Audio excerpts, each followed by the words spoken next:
আত্মহত্যা করেননি, আমার বাচ্চাটা আত্মহত্যা করেনি, খুনি হয়েছে।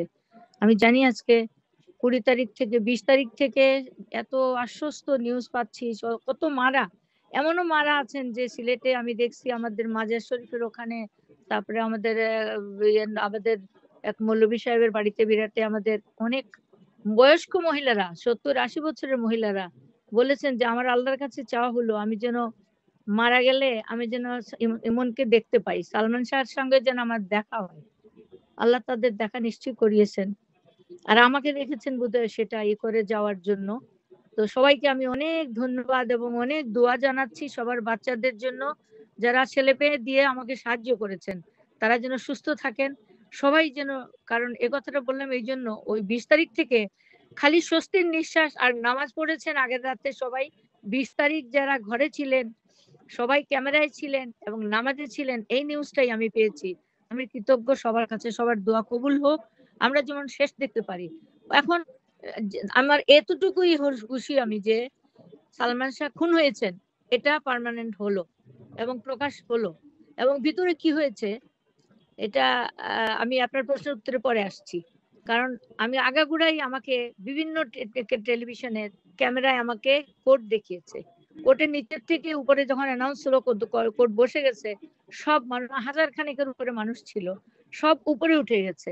এবং আমার অবাক লেগেছে যে ওরা তো আমার কেউ না, আমার ছেলে মারা গেছে তাতে কি, কিন্তু বিশ্বাস করেন আমার যেমন দম বন্ধ নিঃশ্বাস বন্ধ একটা পরিস্থিতি ছিল, তেমনি প্রতিটা মানুষ কেউ কথা বলে নাই। আমি যেটা দেখেছি কেউ আওয়াজ করে নাই, যারা কথা বলছে ফিস ফিস করে বলছে কিসের, কোন মামলা, তো সবাই বলছে সালমান শাহের মামলা, বলার পরে আর কথা নাই, সব গেটে গিয়ে দাঁড়িয়ে গেছে। জজ সাহেব যখন পড়লেন রিপোর্টটা, আল্লাহ মনে হয়েছে আল্লাহর ফেরেশতা পাঠিয়েছেন তাকে। এইভাবে কেউ কিন্তু রিজভির ইয়েটাকে পড়ে নাই, বা আমার মামলা নিয়ে কেউ এতটা ভাবে নাই। সকাল থেকে তো থমথমে ছিল কোর্টটা, বিকাল পর্যন্ত শুধু একটা মামলাই চলেছে, উনি অনেক ভাবনা চিন্তা করে অনেক বিচার করে বলেছেন। এবং রিজভির যে 164 এর জবানবন্দিটা এত গভীর, এত এত প্রয়োজনীয়, এটা কেউ কিন্তু আগে বুঝেনি, এবং ওটার উপরেই তিনি রায় দিয়েছেন এটা হত্যা। এবং আমি ওটার উপরেই করে আমিও জেনেছি এটা হত্যা, কারণ রিজভি তো কাছে থেকে শুনছি রিজভি কিভাবে বলছে। আর আমার নামে মিথ্যা কথা বলাই বনোজ কুমার রিজভিকে দিয়ে আজে বাজে কতগুলো কথা বলাইছে, আল্লাহ যেন এগুলির বিচার যারা যারা করেছে তাদের উপরে আমি ছেড়ে দিলাম। ইন্নাল্লামা আশকু বাসি ও হুজনি ইলাল্লাহ, আল্লাহ বিচার করবেন। আপনার প্রশ্ন উত্তরে আসি, আমি অত্যন্ত দুঃখিত আপনাকে দেরি করিয়েছি। আপনি বলছেন কি আমার কি মানে কারো ষড়যন্ত্র আছে কিনা, সেটাই তো?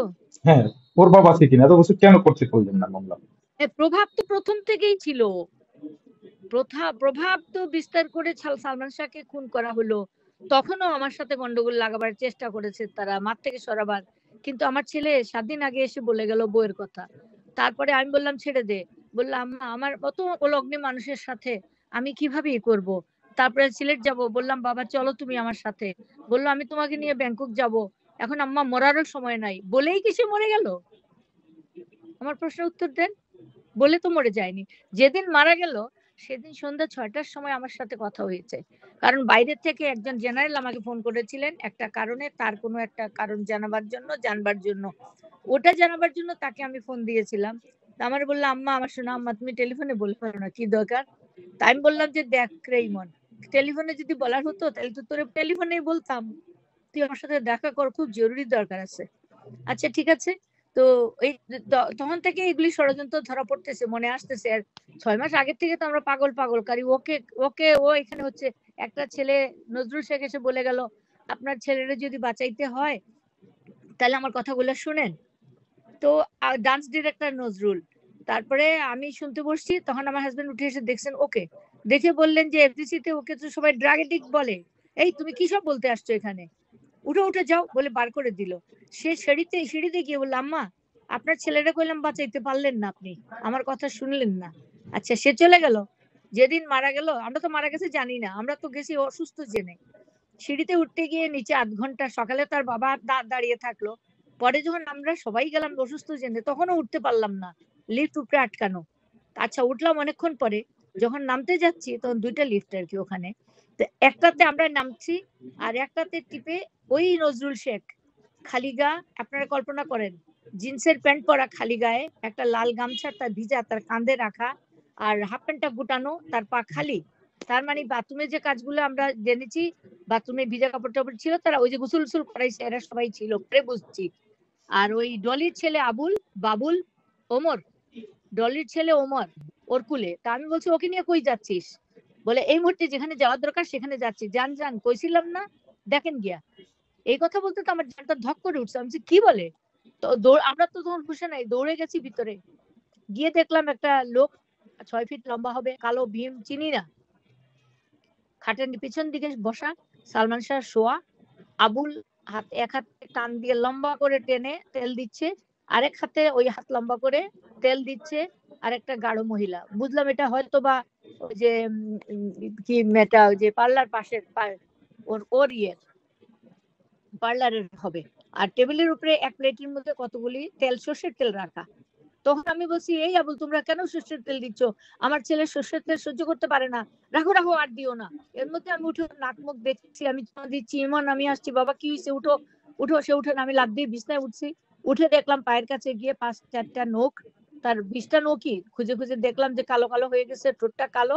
আমি বললাম এই, বলে যে তখন দেখি আবুল নাই। আমার হাজবেন্ড বললো ডাক্তার আনতে পাঠাইছি। আমি বললাম কি ডাক্তার আনতে পাঠাইবা? আমার ছেলে দম চলে যাচ্ছে, তুমি দেখতেছো না নীল হয়ে যাচ্ছে, এক্ষুনি নিয়ে চলো। বলে দিয়ে আমরা মেডিকেল আমরা নিয়ে যাচ্ছি, আমরা 3জন মানুষ। আর ঘরের মধ্যে কিন্তু স্বামীরা তো তখনই আমার কাছে আসা উচিত ছিল না, কেন্দ্রে কেটে তার বউ তো ঘরে তো আছে, কেউ মনেই হলো না, কেউ নাই, কোনো আওয়াজ নাই, পরিষ্কার পরিচ্ছন্ন, ঘরটা একদম টিপটপ করে সাজানো। আচ্ছা, ওকে নিয়ে যখন করিডোরে বার হইলাম আমরা, আমি ধরেছি মাথার দিকে, আমার হাজবেন্ড ধরেছে পায়ের দিকে, আর মাঝখানে আমার ছেলে ধরছে। এরকম ধরে আমরা টেনে টেনে পড়ে যাচ্ছে, সে এত বড় ছেলে, আমরা কি পারি? তখন বের হয়ে আসছে পাকঘরের দিক থেকে ইয়াসমিন নামক একটা মেয়ে। আমরা পরে জেনেছি এটা আজিজ মহৎ ভাইয়ের কেপ ছিল, ওই বিল্ডিং এই তারা থাকে, অনেকেই থাকতো ওই বিল্ডিং এ, আজিজ মহৎ ভাইয়ের লোক। ওরা এসে আমাকে বলতেছে, হু দ্য হেল ইউ আর, মানে তুমি কে, বা এই মানুষকে সালমানকে নিয়ে যাচ্ছ? তখন আমি কিন্তু রিপ্লাই দিছি রাগ করে যে, হু দ্য হেল ইউ আর, আমার ছেলেকে আমি নিয়ে যাচ্ছি, তুমি কে আটকাবার মালিক? বলে নিয়ে গেছি আমি লিফটে। তখন লিফট আর উঠে ছাড়ে না, লিফট আটকে রেখে দিছে নিচে, মানে লেট করতেছে। নিচে নামলাম লিফট নিয়ে, নেমে গাড়িতে যখন টেনে টুনে আমরা পিছের সিটে শোয়া, আমার কুলে ওকে মুখটা নিয়ে আমি মুখ দিয়ে অক্সিজেন দিচ্ছি যে আমার ছেলে যাতে না মরে। আমি তো কিছু জানি না। আর আমার ছেলে পায়ের দিকে বসছে ছোটটা, আর বাদল খন্দকাররা পাইলাম ওখানে। এরা সব ক্রিমিনাল। বাদল খন্দকার সারা রাত ছিল ওখানে, ঘটনা ঘটাইয়া গেছে, আবার আসছে। যখন আমরা বললাম যে আমরা হসপিটালে যাচ্ছি হলি ফ্যামিলিতে, আমাদের সাথে চলো, সে যাবে না। কেন যাবে না বলেন তো? তখন ইমনের আব্বা জোর করে ওকে উঠাইলো, কিন্তু হলি ফ্যামিলিতে গিয়ে ডাক্তারও রিসিভ করলো না, দেখে না, বলে না আপনার ওনাকে এখানে কিছু করতে পারবো না আমরা, বাইরে অ্যাম্বুলেন্স আছে, আপনারা নিয়ে যান মেডিকেলে। অ্যাম্বুলেন্স বলে রেডি, সত্যি বের হয়ে দেখলাম অ্যাম্বুলেন্স রেডি। এগুলা কিন্তু আগে বলে বলে রেডি করে রাখা হয়েছে। তো তারপর ওখান থেকে গেলাম মর্গে, মরিয়েতে। ওখানেও ডাক্তারের পর কেউ নাই, কেউ আসে না দেখতে। একটা ডাক্তারকে আমি স্টেথোতে ধরে টেনে আমি আনছি যে আমার ছেলে মরে যাচ্ছে, চেক কর, চেক করে দেখ আমার ছেলে কি হয়েছে। ও এসে অনেক দূর থেকে একটু দেখে বলে কি, উনি তো অনেক আগে মারা গেছে, উনাকে এখন কিছু করা যাবে না। বলে সে তার বুকের মধ্যে আমি কিন্তু থাবড়া দিছিলাম। আমি বলছি কি বলে অনেকক্ষণ আগে মারা গেছে? বলে হ্যাঁ উনি অনেকক্ষণ আগে মারা গেছে, ওনাকে আমরা চেক তো দিয়ে চেক কর। তখন চেক করে তারা ট্রলি দিয়ে বাইরে বের করে দিল। এটা কি পূর্ব পরিকল্পিত না? এটা কি কোনো, কি আপনার উত্তর পাইছেন আপনি? হ্যাঁ আন্টি, আর এটাই একটা আমার প্রশ্ন উত্তর। হচ্ছে, এই ঘটনার আগে সালমান শাহ কি আপনাকে কখনো কোনো ইঙ্গিত বা কোনো কথা এ বিষয়ে বলছিল কিছুই? এরকমের ঘটনা ঘটতে আমাকে পারে। কেন বলবে? ওকে কনফারেন্স করে বলেছে না আমার লাইফের উপর ঝুঁকি আছে। সালমান শাহ যখন সামিরার বাসায় গেল একবার, সামিরার বাপের বাড়িতে ওকে আঘাত করলো না 12-13 জন মানুষ দিয়া, তাকে অ্যাটাক করলো।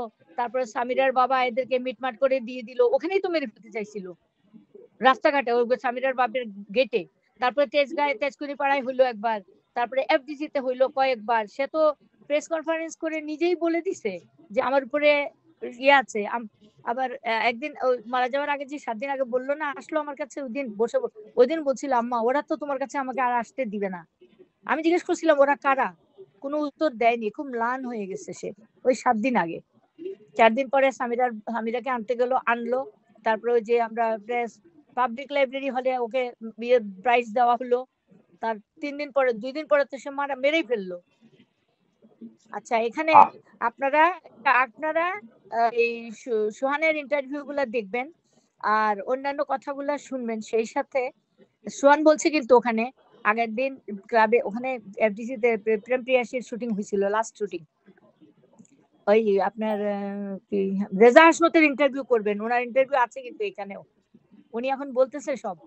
আচ্ছা, শেষ দিন তার ইয়েতে ছিল যে ওই টেলিফোনে যে আমাকে কথা বললো না একজন, বললাম জেনারেল 6টার সময় কথা হইলো আমার ছেলের সাথে, তখন আমি বলছিলাম যে তুমি আসবে, ও বললো 8টায় আসবে।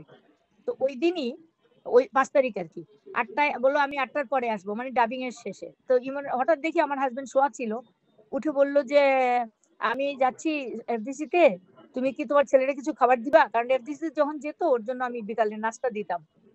তো উঠে আমি বললাম আমি আমার ছেলেটা ফোন করলাম, তুমি আমার ছেলে বলো কি, ও তো আসবে, তুমি গেলে তো আর আসবে না, এখন যাবার দরকার কি, ও তো এখানে আসবে। তো বললো না আমার যাওয়ার দরকার, ও বলছে ফোন করে যে সামিরা যাইতেছে, সামিরাকে নিয়ে যাইতে হবে। তা আমি আর কিছু বলি না, আমি গিয়ে স্যান্ডউইচ বানিয়ে ওকে দিলাম। আমি বললাম তাহলে ওকে তুমি আসার সময় নিয়ে আসিও, ঠিক আছে। তো চলে গেল। কিন্তু সোহান বলছে ইমনের বাবা গেল সামিরাকে নিয়ে ওই স্টুডিওতে, এটা কিন্তু অনেক বড় ঘটনা। স্টুডিওতে গেল একজন বাবা, এতগুলি স্টাফ এর সামনে। শাবনূর যদি প্রেম থাকে, একটা মেয়ে নষ্টও থাকে, তারপরেও কি তার প্রেমিককে গালে কামড় মারতে পারে, কানে কামড় মারতে পারে? আপনাদের শুদ্ধ দুনিয়ার মানুষকে আমি জিজ্ঞেস করতেছি আপনাদের মাধ্যমে, এটা কি সত্য ঘটনা? সোহান আত্মহত্যা প্রমাণ করার জন্য এগুলো করছে, এরা সবাই জড়িত ছিল। আজকে আল্লাহ তাকে তুলে নিয়ে গেছেন, কিন্তু তার বক্তব্যটা রয়ে গেছে, এটা সাক্ষী। তো এই সাক্ষীর সাথে কন্ট্রাডিকশন এবং সত্য ঘটনা কিন্তু বলতেছে রেজা হাসমত। উনি বলছেন না ওখানে কিছু ঘটে নাই, ওখানে তার বাবা বসা ছিল, ওখানে স্বামীরা আসছে, আমাদের সাথে কথা হইছে, আমি ব্রেকআপ করছি, শাবনূর চলে গেছে, তারপরে সালমান শাহ গেছে, এখানে কোনো ঝগড়াঝাটি কিছু হয় নাই। যা হয়ে থাকলে টুকটাক হইছে। হ্যাঁ, যা সালমান সামিরা ইমনের আব্বা বলছে যে সামিরা সবসময় ঝগড়া করতো, ওখানে তার সাথে কিনিয়ানারি ঝগড়া করছে, খুনসুটি করছে, করে ওরা বাসায় নামাই দিয়ে আসছে ইমনের আব্বা বাদুল খন্দকার সহ। ওই যে বাসায় ঢুকলো আমার ছেলে আর লাশ হয়ে আমাদের হাতে বার হলো। আচ্ছা আন্টি, তারপরের ঘটনা। হ্যাঁ, আরেকটা বিষয়, এখানে বারবারই কথায় আসছে আজিজ মোহাম্মদ ভাই। আজিজ মোহাম্মদ ভাই কেন এই ঘটনায় আসে বারবার আপনার মতে?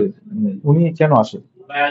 আমার মতে ন্যাচারালি যেভাবে সালমান শাহ হত্যা হয়েছে ঘরে, সামিরা স্বামীরা হবে দায়ী, এটা যেভাবে ওয়াইফ থাকলে ওয়াইফ দায়ী হবে ঘরে, ঠিক সেভাবে একটা। আবার ডিস্টার্ব হচ্ছে কেউ কথা বললে। আচ্ছা, তো এখানে আজিজ মোহাম্মদ ভাইয়ের নামটা এভাবে আসছে যে আমার ছেলে অভিনয় করতো এফডিসি, আন্টি আন্টি। এফডিসির একজন নায়ক ও আজিজ মোহাম্মদ ভাই, তাকে আপনারা আজিজ মোহাম্মদ ভাই ক্যারেক্টারটা জানেন, হুম। তো এটা বলাইও বাহুল্য, আর বলার দরকার নাই। তো সালমান শাহ প্রথমেই মনে হয় সালমান শাহকে কাট করার জন্য তারা চেষ্টা করেছেন। আজিজ মোহাম্মদ ভাই নিয়মিত এটা, তার বউ বা স্ত্রী বা মা বা মেয়ে কারোর করে হাত দেয় তারা। যাই হোক, উনি তাকে বলেছিলেন যে 6টা তার ওনার কয়েকটা সিনেমায় চুক্তিবদ্ধ হতে, আর যাতে কারো ছবি না করে তার ছবি চলাকালীন সময়। ইমন তো ছবি নেয় নাই, বলছেন না আমি যাদের সাথে চুক্তিবদ্ধ হয়েছি আমি তাদের ছবি করব, আমি এখন আপনার ছবি করতে পারবো না বলে সে ডিনাই করছে। সে তো বুঝে গেছে কারণটা। তার পরবর্তীতে তার বউয়ের সাথে কি হয়েছে আমরা শুনেছি, আমি তো আমার সাথে রাখতাম না, আমি এগুলো ইন্টারফেয়ার করতামও না, আমি জানতামও না, আমি এদের এসব কিছুই আমি জানতাম না। আমার ছেলে একদিন বলছে যে আম্মা এরকম এরকম আমার বাসায় এরকম এরকম লোকজন আসে। উফ, তো এরকম ওই যে বাবু ইয়েকে নিয়ে গেছিল কেন? উফ, এটা যাচ্ছে না কেন? হুম হুম, আছে। আপনি স্টুডিওতে কথা বলতে দিয়েন না, আর ওইগুলো কেটে দিয়েন যেগুলো কথা হ্যাঁ হচ্ছে। হ্যাঁ, ঠিক আছে ঠিক আছে। চলে গেল, আপনাকে দেখতে পাচ্ছি না তো, হ্যাঁ আমি আন্টি, তো আমি মুভ আমি করতে হ্যাঁ, পারতেছি। আমি আপনার আপনার ভিডিও আছে, আপনি কথা বলেন কথা বলেন, আপনার আমরা পাচ্ছি। আচ্ছা, হ্যাঁ, তো যেটা বলছিলাম, তো আমার ছেলে যখন ছবি করতে চায় নাই, এবং আনন্দ ফিল্মসের 4টা ছবিতে সে সই করেছিল, 4টা ছবি করার কথা ছিল, কন্ট্রাক্ট ছিল, কিন্তু প্রথম ছবি করার সময় সালমান শাহকে অনেক ভাবে অপমানিত করা হয়েছে, তাকে অনেক ভাবে একজন পোস্টার দেওয়া হয় নাই, বড় করে তাকে দেওয়া, তাকে কাটা হয়েছে মোট কথা, খাওয়া দাওয়া সবকিছু দিয়ে সোহান। আবার বরিশালে যাওয়ার পরে সোহানের সাথে একটা এইসব থাকা খাওয়া নিয়ে আমার সাথে কিছু হয়নি, কিন্তু সোহান মিথ্যা বলছে। সালমানের সাথে গন্ডগোল হয়েছিল, এবং যেহেতু নায়িকা বেশ ছবি, নায়িকারই গুরুত্ব বেশি, আমার ছেলে বলছে যে না, আমি নায়িকা বেশ ছবি আমি করব না, আপনাদের ছবি আমি আর করব না, আমি অন্য ছবি করব। এখানে আনন্দ ফিল্মসও তার উপরে রাগা ছিল। এই আনন্দ ফিল্মস, আজিজ মহৎ ভাই, এরা এক হয়ে গেছে।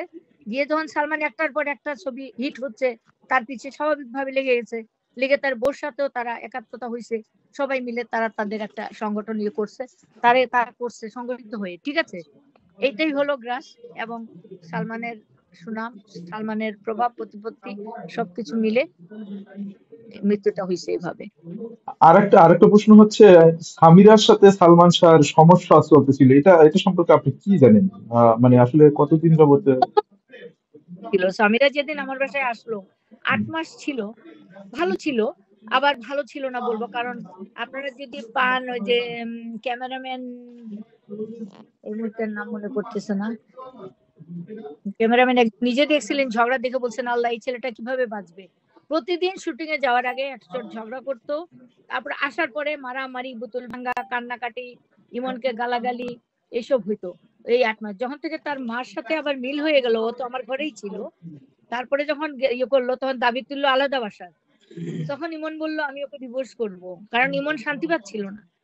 আর ইমন কিন্তু অ্যাকচুয়ালি পরে যেটা জানলাম, একদিন আমি কথা শুনলাম দুইজনের ঝগড়ার মধ্যে, আমার বাসের রুমে তাদের বেডরুম ছিল, ও বলতেছে কি জানি ওর মাকে নিয়ে, তখন ইমন বলছে আমি কি তোকে বিয়ে করছি ভালোবেসে বিয়ে করছি, তোরা আমাকে জোর করছিস, আর তোর মার জিদকে আমি বিয়ে করছি।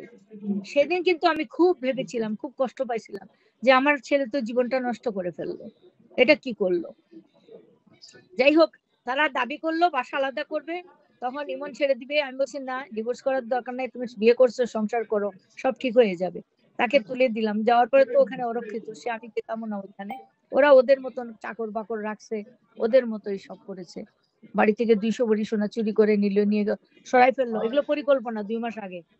এগুলা থানা জানে, রমনা থানায় মামলা হয়েছে, রমনা থানায় ওকে বলছে যে আপনার আত্মীয় স্বজনের মধ্যে এই জিনিসটা আছে, 500 টাকা দিয়ে চাকরানিকে দিয়ে সোনার গুনার গয়না স্বামীরা বার করে তার পুকুর বাসা বনানীতে পাঠাই দিছে। এগুলাই তার মানে পরিকল্পনা। ঘরে স্বামীরা এখন বলে অনেক কিছু আমরা নিয়ে নিছি, আমরা কিছুই নেই নাই। একটা মরা ছেলের মা কি ছেলেকে না পেয়ে কি ওই জিনিসপত্র আনতে যাবে? আমরা কিচ্ছুই আনি নাই, সব তালিকা করে পুলিশকে দিয়েছি, ওরা নিয়ে নিয়েছে। ঘরে কিচ্ছু ছিল না, একটা বাসনও কমপ্লিট ছিল না, টাকা আন্টি, পয়সা গয়না হ্যাঁ, গাটি আন্টি সব আরেকটা সব নিয়েছে। আরেকটা প্রশ্ন প্রশ্ন হচ্ছে, নতুন করে তদন্তের বিষয়, এইটা আপনার অনুভূতিটা আমরা জানতে চাই, নতুন করে এই মামলাটা আবার দাঁড়ালো এটা অনুভূতির কিছু না বাবা, অনুভূতির কিছু না। অনুভূতি কিছুই নাই, আমার মনে হচ্ছে অনুভূতি আরো খারাপ, কারণ কালকে 20 তারিখে এটা ঘোষণা হলো সালমান শাহ নিহত হয়েছেন, খুন করা হুম, হয়েছে, হুম, তাই হুম, না? হুম। একটা মা যখন জানতে পায়, খবর পায় যে তার ছেলে খুন হয়েছে, তখন তার মার অনুভূতি কি হতে পারে বাবা? আমার অনুভূতিটা ওইটাই। কেউ যদি মনে করে আমি অনেক আনন্দিত হয়েছি, মোটেই না, আমার ছেলে খুন হয়েছে। আমি এতদিন অনেক দ্বন্দ্বের মধ্যে ছিলাম, মারামারিতে ছিলাম, আমি এখন জানতে পারছি আমার ছেলে খুন হয়েছে, আমি ভালো থাকবো কেমনে? এখন আমি জানতে চাই কারা খুন করছে, কিভাবে খুন করছে, কেন খুন করছে, আমি তাদের বিচার চাই, আর কিচ্ছু চাই না আমি এখন। পুলি- বলেন।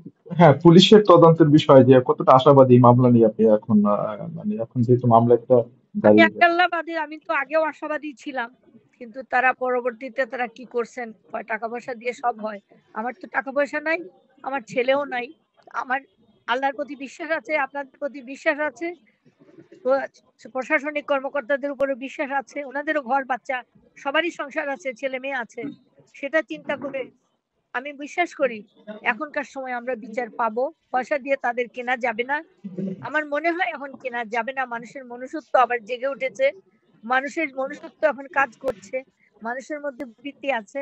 আমি দোয়া করব আমার আল্লাহ সাহায্য করবেন আমাকে।